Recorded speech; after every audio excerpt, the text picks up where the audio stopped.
Obrigado pela misericórdia do Senhor, pela bênção que o Senhor tem derramado sobre a vida de cada um aqui. Nós te louvamos, ó Deus, por cada coração que vem nesse lugar. E agora nós te pedimos especialmente que cada um de nós sejamos agora uma terra fértil para ouvirmos do Senhor tudo que o Senhor tem para nos comunicar nessa manhã, através da vida do Cláudio. Quero te pedir que o Senhor derrame sobre a vida dele sabedoria, unção, tranquilidade, ó Deus, e que ele possa falar aquilo que é do coração do Senhor para a nossa vida, através da boca dele. Em nome de Jesus, amém. Amém. Bom dia. Ótimo. De fato, queria muito vir aqui mesmo, encontrar amigos que há tempo a gente não via. Sempre ouvi falar dessa comunidade, então sempre tive muita vontade de conhecer. Um detalhe importantíssimo, né? Só uma explicação. Eu sou engenheiro civil.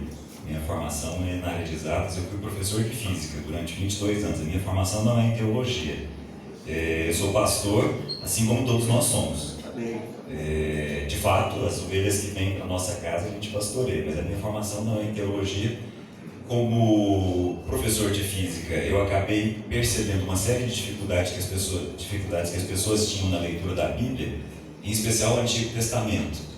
E aí o livro que o Valmir comentou é um livro no sentido de auxiliar as pessoas que querem ir para a Bíblia, em especial o Antigo Testamento, e encontram uma certa dificuldade. Então o livro tem esse sonho, esse objetivo, essa vontade de que a gente vá para a Bíblia. Falando nisso, queria te convidar para abrir a sua Bíblia, ou ligar aí a sua Bíblia no Evangelho de Mateus, no capítulo 21. Queria ler com vocês lá no finalzinho do capítulo, versículo 42.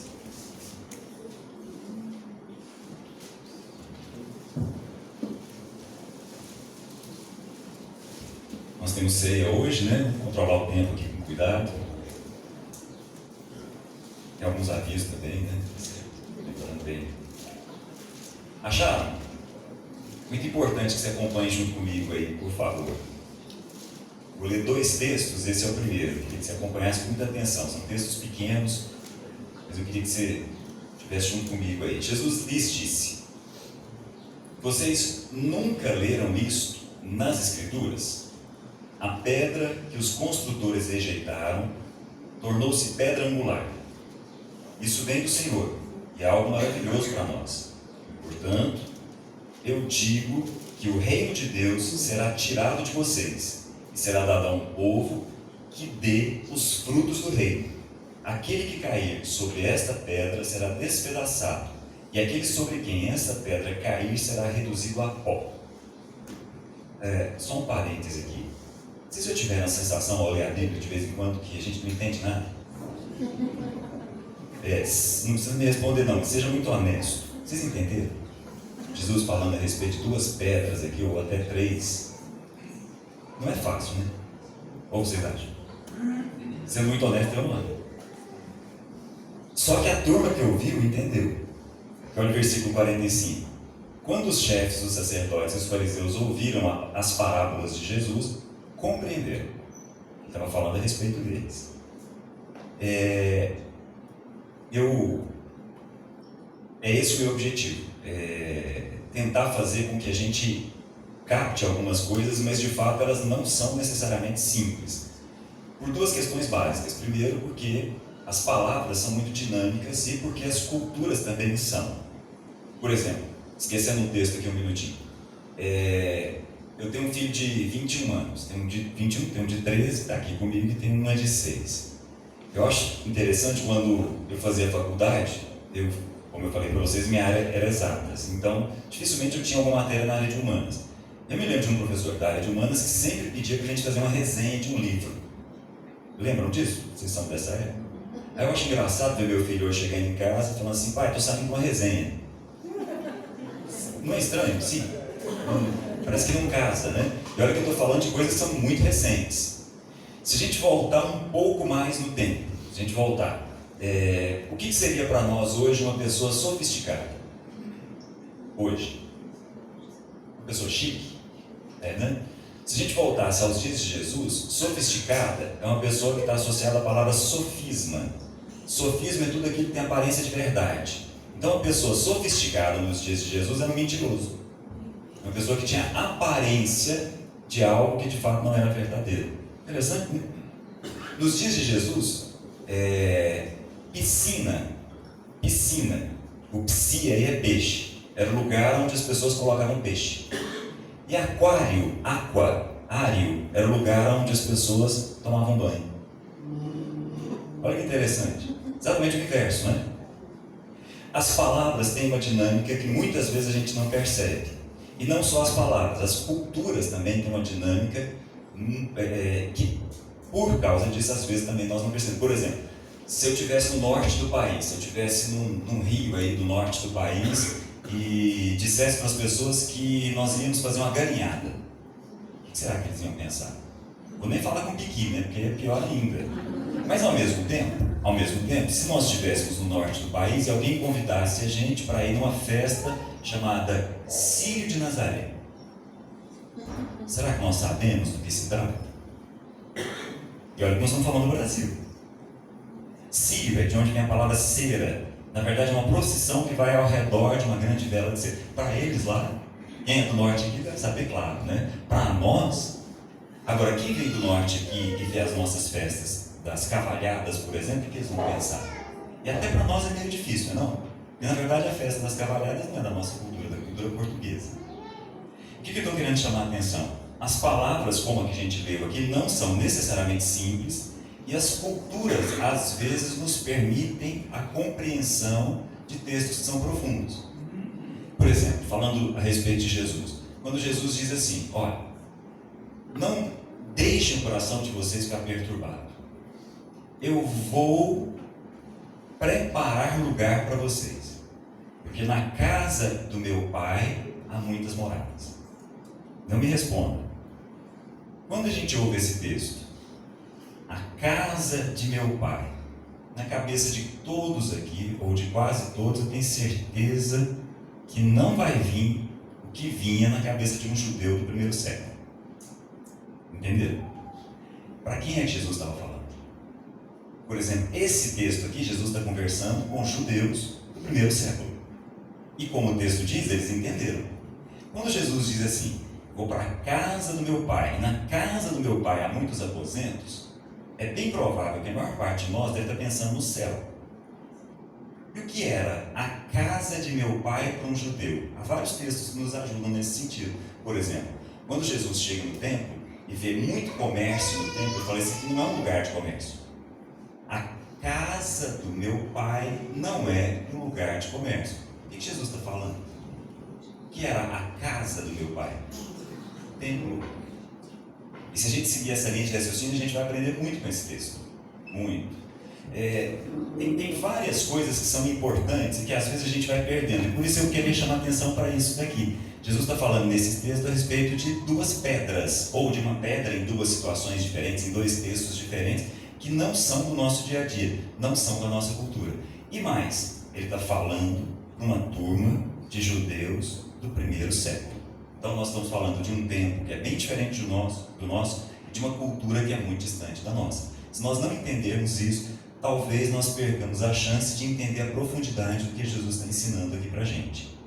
Detalhe importante, nós estamos lendo o Evangelho de Mateus, concordam? Esse é um dos poucos textos que são específicos de Mateus. Embora Mateus pareça muito com Marcos, concordam? Que também parece muito com Lucas, os objetivos são bem diferentes. O objetivo de Mateus, ao escrever o seu Evangelho, é atender a um público específico, assim como Marcos, assim como Lucas. É importante que a gente entenda isso. Embora eles sejam muito parecidos, as pessoas costumam chamar de evangelhos que têm o mesmo olhar, né, os mesmos semióticos, né, eles têm a mesma forma de olhar, eles atendem a públicos diferentes. E as diferenças dizem muito. Por exemplo, quando Marcos conta pra gente a história daquela mulher que tinha uma hemorragia contínua, que não terminava, lembram dessa história? História conhecida, né? Quando Marcos conta essa história pra gente, é interessante a gente perceber que Marcos está falando principalmente com um público de romanos. Então, quando ele conta essa história, ele diz que a mulher chegou por trás de Jesus e tocou na veste de Jesus. Ok? Quando Mateus conta a mesma história pra gente, ele diz que a mulher tocou na borda da veste de Jesus. Que frescura é essa? Que excesso de preciosismo é esse? É que a borda da veste, ou a franja da veste do judeu, tinha um significado. Aquilo para o romano não fazia a menor diferença, por isso que Marcos omite esse detalhe. Para o judeu isso era muito importante.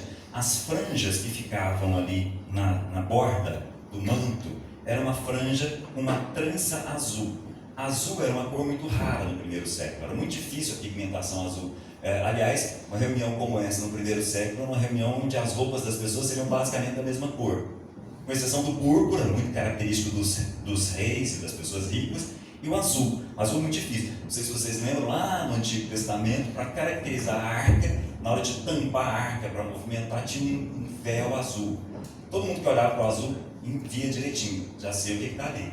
O azul era de difícil pigmentação, não era tão fácil produzir isso. Então, nas vestes dos judeus havia uma franja trançada com azul. Isso vem de um texto lá da cultura do judeu, do Antigo Testamento, que dizia o seguinte: toda vez que você olhar para isso aí, lembra quem você é. É essa a ideia. Bonito, não é? Toda vez que você olhar para isso aí, toda vez que você olhar para essa franja com essa trança azul, você, judeu, lembra quem você é. Lembra de que Deus você pertence, como nós cantamos agora há pouco. Então, são detalhes que fazem parte de uma cultura e às vezes nós perdemos. No caso daquela mulher, quando ela toca na veste de Jesus, mais especificamente, quando ela toca nessas franjas de Jesus, ela está percebendo que ninguém está percebendo. É esse o ponto que eu queria comentar com vocês e voltar para o texto. Quando aquela mulher toca nas franjas, ela está fazendo uma menção a uma promessa dos seus dias. No dia em que o Messias viesse, quem tocasse nas franjas da sua veste seria curado de todas as suas doenças. Isso é uma promessa do livro de Malaquias. Entenderam? Então aquela mulher percebeu em Jesus o que ninguém estava percebendo. Todas as pessoas estavam olhando para Jesus e vendo uma pessoa que faz milagre. Aquela mulher olhou para Jesus como quem era o Messias e que traria cura a quem tocasse na franja das suas vestes. Entendem? Então existem detalhes que fazem parte da cultura e eu queria destacar com vocês para a gente poder entender esse texto e a gente poder ser abençoado e ensinado por ele. Como eu disse para vocês, Marcos escreve basicamente para romanos, Lucas escreve basicamente para gregos e Mateus basicamente para judeus. Por isso os detalhes bem específicos, detalhes como esse que a gente está lendo aqui, não vão aparecer em Lucas, não vão aparecer em Marcos, porque os gregos e os romanos não vão entender. Agora, os judeus que estão lendo, como o próprio texto diz para a gente, estão entendendo. Mateus tem muita citação do Antigo Testamento. Por quê? Porque está escrevendo para judeus. Entenderam? E aí, esse texto especificamente fala a respeito de uma pedra. De que pedra esse texto está falando? Ou em que situações essa pedra está aqui colocada? Vamos lembrar aqui algo que eu tenho certeza que todos vocês conhecem. Aquele pessoal, na hora que ouviu essa história, entendeu. Talvez nós não façamos a mesma associação. Lembram, num determinado momento lá do Antigo Testamento, em que os judeus são levados para o cativeiro, entre eles está um grupo especial de nobres, de pessoas que tinham inteligência acima da média.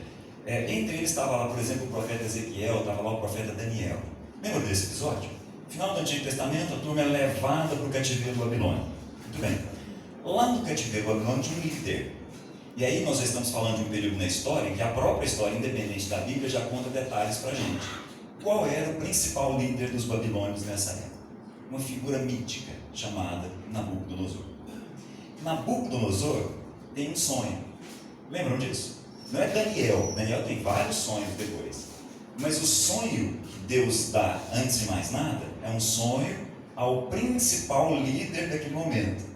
Porque muito provavelmente, se fosse Daniel ou qualquer um dos judeus que estava exilado aqui com aquele sonho, ele não teria a mesma representação, ele não teria o mesmo impacto, ele não iria tão longe. Lembram do sonho de Nabucodonosor, que é interpretado por Daniel?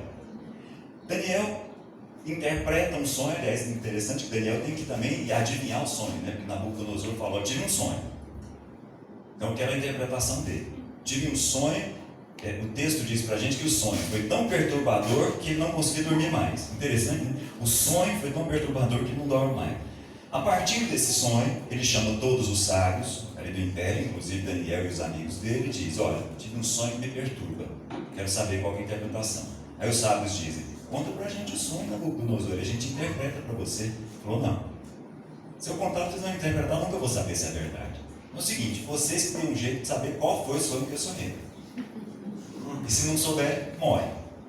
Eu acho legal, eu gosto muito de história, apesar da minha área ser exatas, eu gosto muito de história. Nesse mesmo período, lembram de um rei? Lembra daquele filme que o Rodrigo Santoro fez, em que ele representava o Xerxes? Xerxes é volta depois.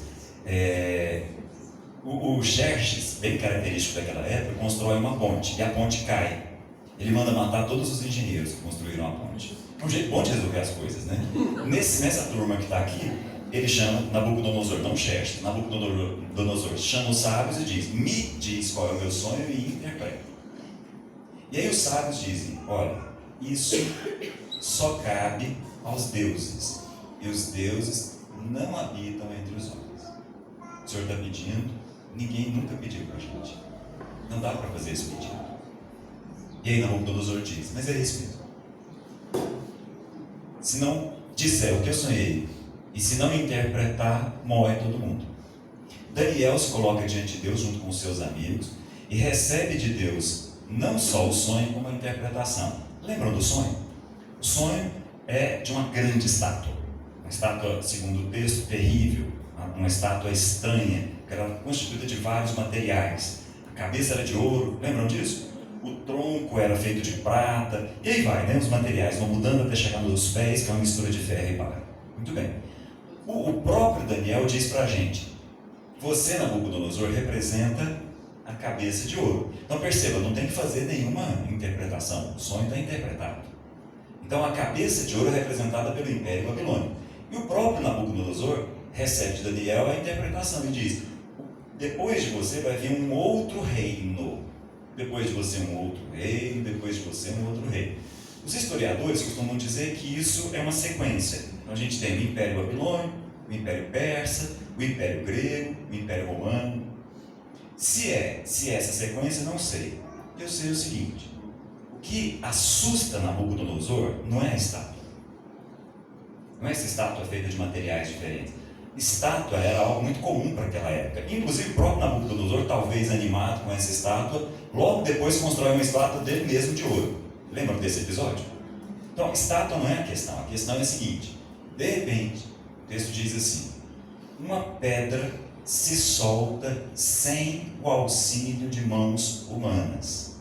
Essa pedra que se solta bate nos pés dessa estátua, ela se auto-implode e tudo vira pó. O vento vai, leva esse pó, e essa pedra cresce e se transforma numa montanha. É isso que assusta Nabucodonosor, não é a estátua. Entendeu? De repente, uma pedra que ninguém encostou o dedo se solta, bate nos pés da estátua, e essa estátua vira pó, e o pó é levado pelo vento. E o que fica naquele lugar não é mais a estátua. O que fica naquele lugar é uma pedra que se transforma numa montanha. Daniel interpreta para a gente. Nós não precisamos interpretar. A interpretação está lá. Depois, quem tiver curiosidade, aqui o texto é longo, eu não vou voltar lá. Daniel capítulo 2. Dê uma olhada com calma. Daniel diz assim: é o seguinte: há uma sequência de reinos. Você, Nabucodonosor, inclusive representa um deles, esse reino de ouro. E vão vir outros reinos. Mas vai haver um momento na história em que uma pedra vai se soltar, e essa pedra vai se constituir um reino. E esse reino será firmado para sempre. Amém. De que reino nós estamos falando? Que reino é esse que chegou na história da humanidade num determinado tempo e ele é para sempre, firmado pelo próprio Deus? O reino de Jesus. Só que nem eles, nem nós temos dificuldade em perceber isso. Sabe por quê? Nem o rei, nem o seu reino eram como eles e nós imaginávamos. É muito diferente. Até hoje. Do mesmo jeito que os judeus tiveram dificuldade, nós também temos. E aí, voltando ao texto aqui, o que Jesus disse, se você prestar bem atenção, é o seguinte, versículo 44. Aquele que cair sobre esta pedra será despedaçado, e aquele sobre quem ela cair, será reduzido a pó. Eles entenderam. Eles entenderam claramente que aquele momento representava um momento único na história. O reino que todos aguardavam chegou. E com ele, o seu reino. A pedra, voltando um pouquinho acima, a pedra que os edificadores, a pedra que os construtores rejeitaram, essa pedra se tornou a principal pedra. Que pedra é essa? No primeiro discurso, o próprio Pedro conta para a gente quem é essa pedra. No primeiro discurso de Pedro em Atos, ele diz: a pedra é Jesus. A pedra que vocês, judeus, rejeitaram. E sobre essa pedra, todo um reino vai ser mantido. Entenderam? Só que isso não é tão simples, nem para eles e nem para nós. Parece até que está meio cifrado, parece até que está numa outra língua. Nós temos dificuldade com isso, assim como eles. Por quê? Porque isso não é como nós gostaríamos que fosse. Do mesmo jeito que os judeus esperavam um rei que viesse libertá-los do Império Romano, nós hoje esperamos um rei que venha nos libertar dos nossos problemas. Eu vou repetir. Do mesmo jeito que os judeus esperavam um rei que viesse trazer um reino para libertá-los dos problemas que eles achavam que tinham, e Jesus veio para libertá-los de problemas que são muito mais profundos, nós também esperamos até hoje um rei que venha nos libertar dos nossos problemas, ao invés de perceber que o rei vem para dentro de nós, para nos fazer a solução dos problemas que estão ao nosso redor e das pessoas que estão ao nosso redor. Até hoje, eles e nós temos dificuldade em entender isso. Isso não é tão simples. Essa é a mensagem do reino.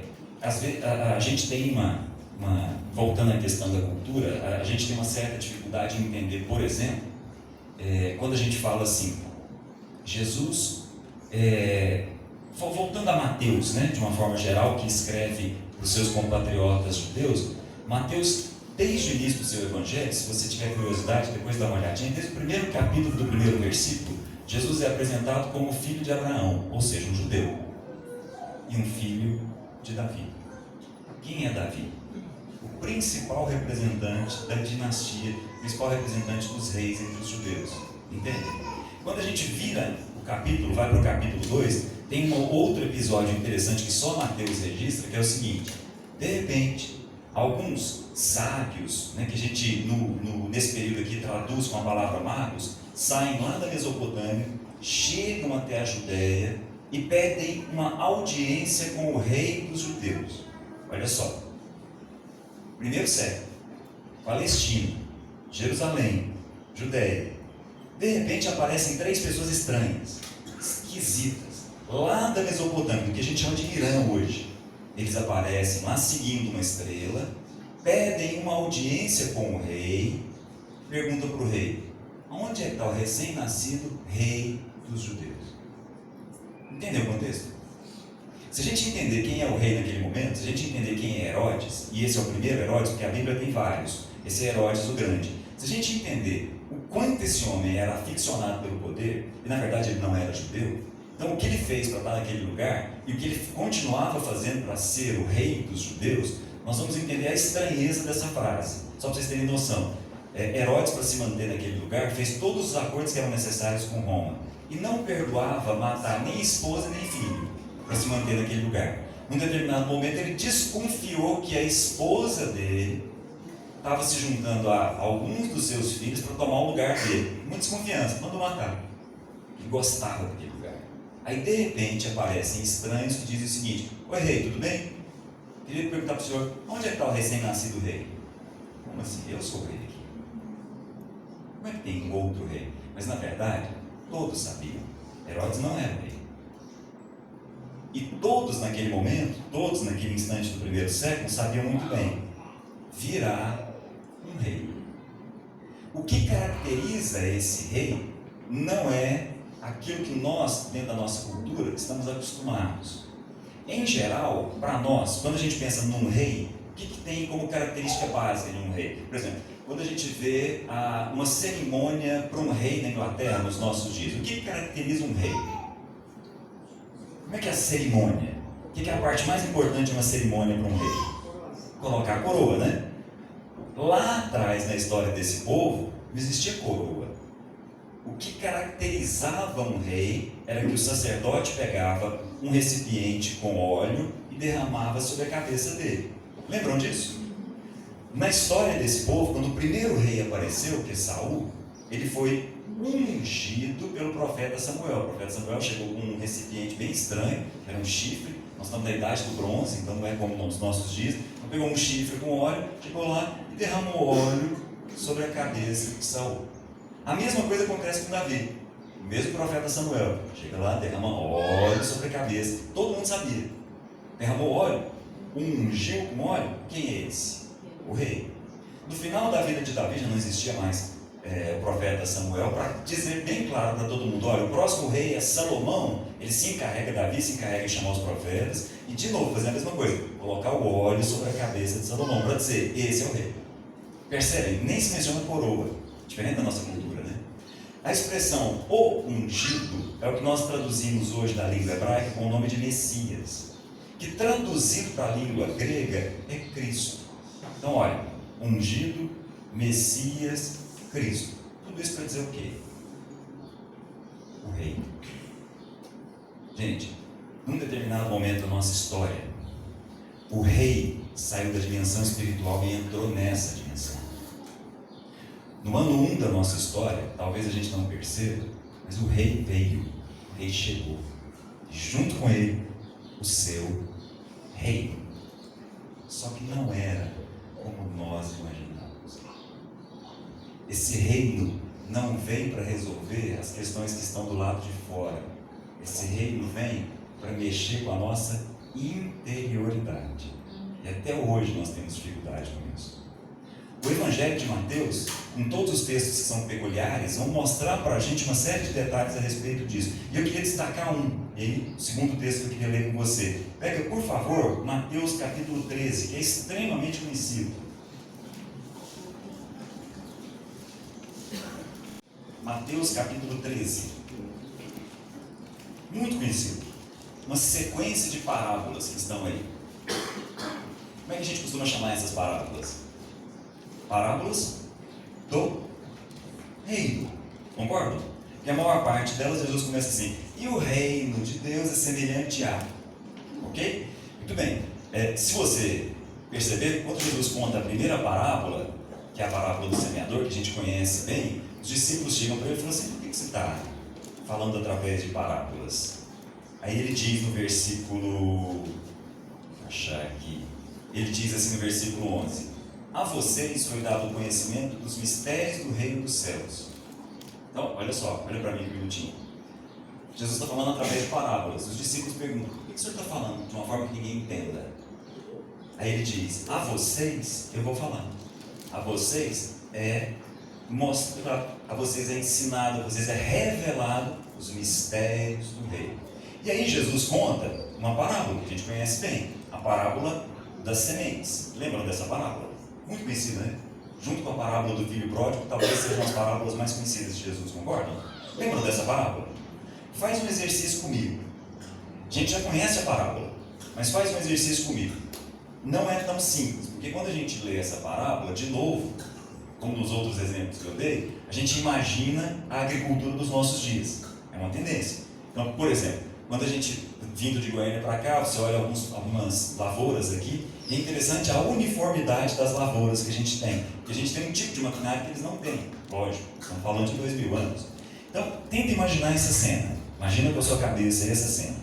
Nos dias de Jesus, como é que eram as lavouras? Primeiro, elas eram divididas, em geral, por valas ou então por uma cerca de espinhos, que é mais a imagem que nós temos aqui. Então, imagina, para separar uma lavoura da outra, ou então para separar uma lavoura da estrada, uma cerca de espinhos. A estrada, onde o carro de boi passava, onde as pessoas passavam, evidentemente uma terra batida. Então, imagina a cena, uma terra batida, espinhos para separar a parte da lavoura.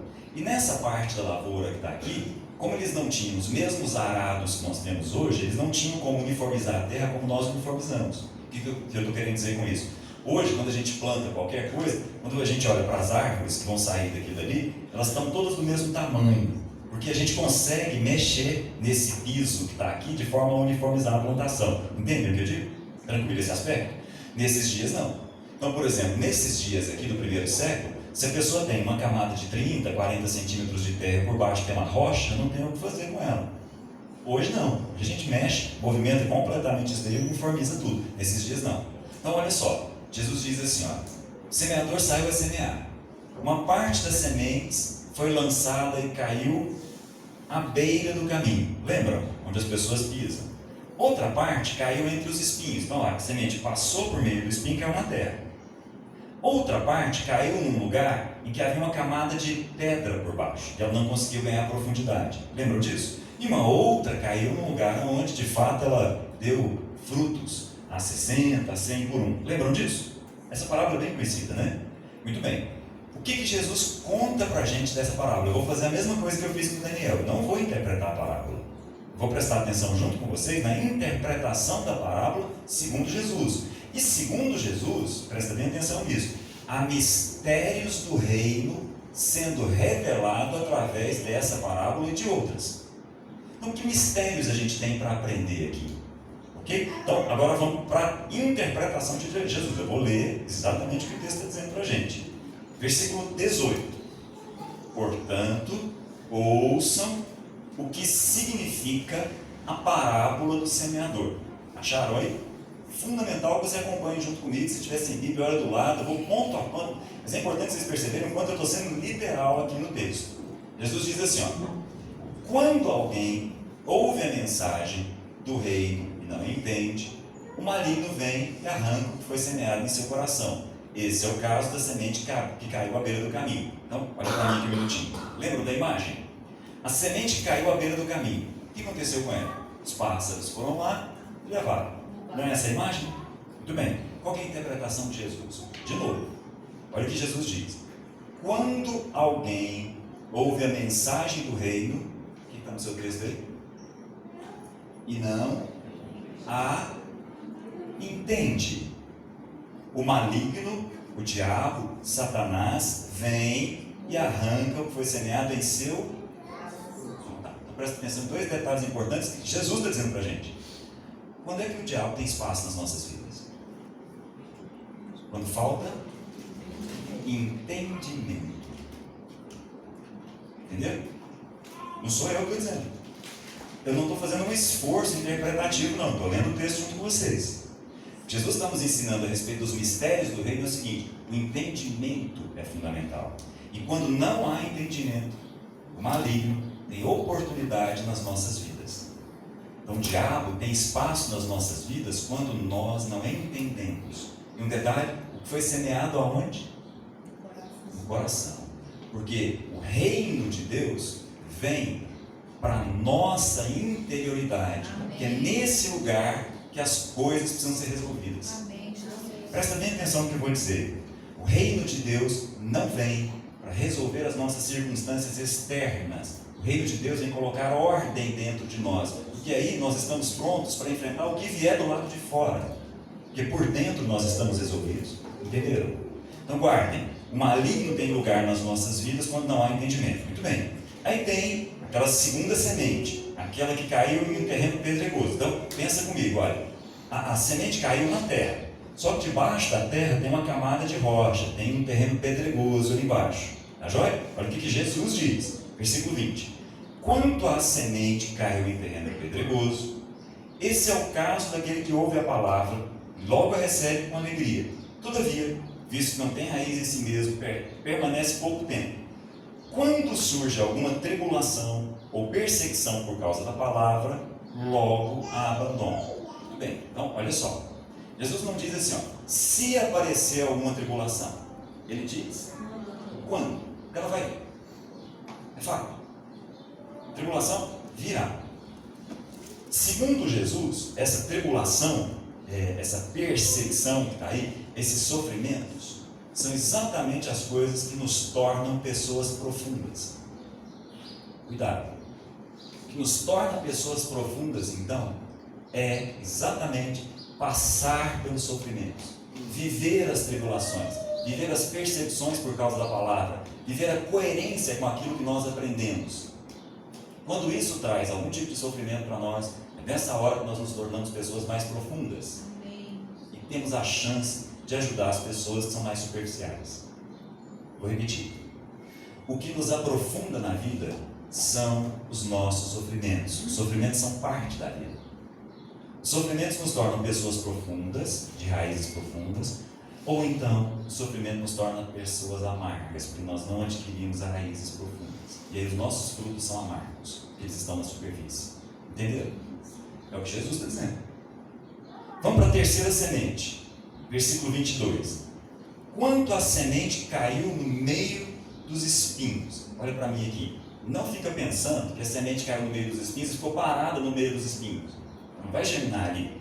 Ela caiu no meio dos espinhos, passou pelos espinhos, caiu em terra. Aí na hora que ela começa a germinar, os espinhos estão aonde?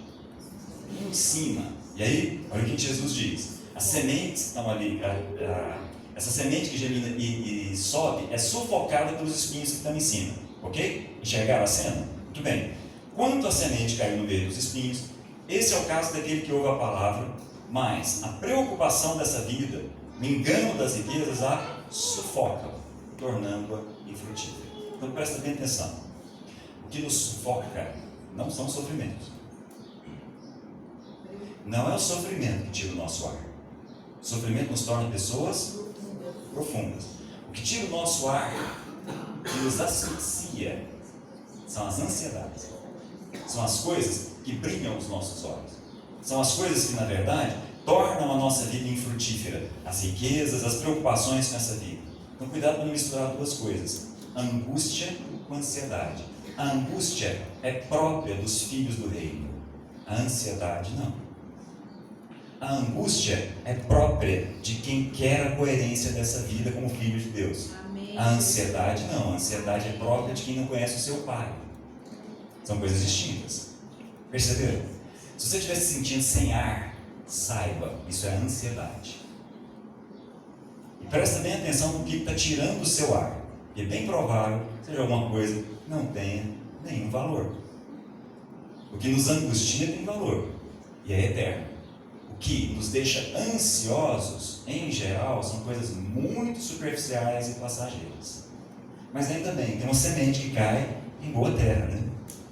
E essa frutifica. E essa vai longe. E segundo Jesus, de novo, não sou eu.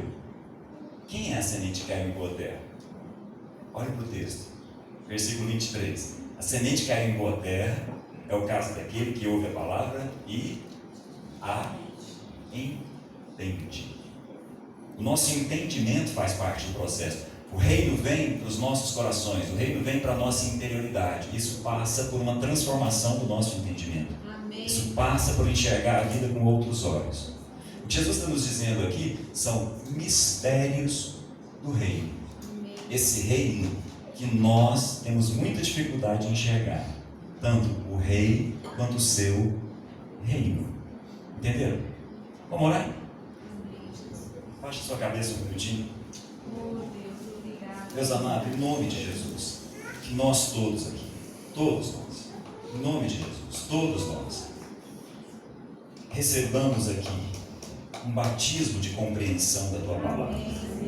Todos nós aqui, todos aqui, possamos ter entendimento a respeito do Teu reino em nós. De tal forma que a nossa interioridade seja resolvida. E aí nós estejamos todos aqui prontos para enfrentar o amanhã, com tudo o que vier junto. Afinal de contas, nós somos pessoas profundas.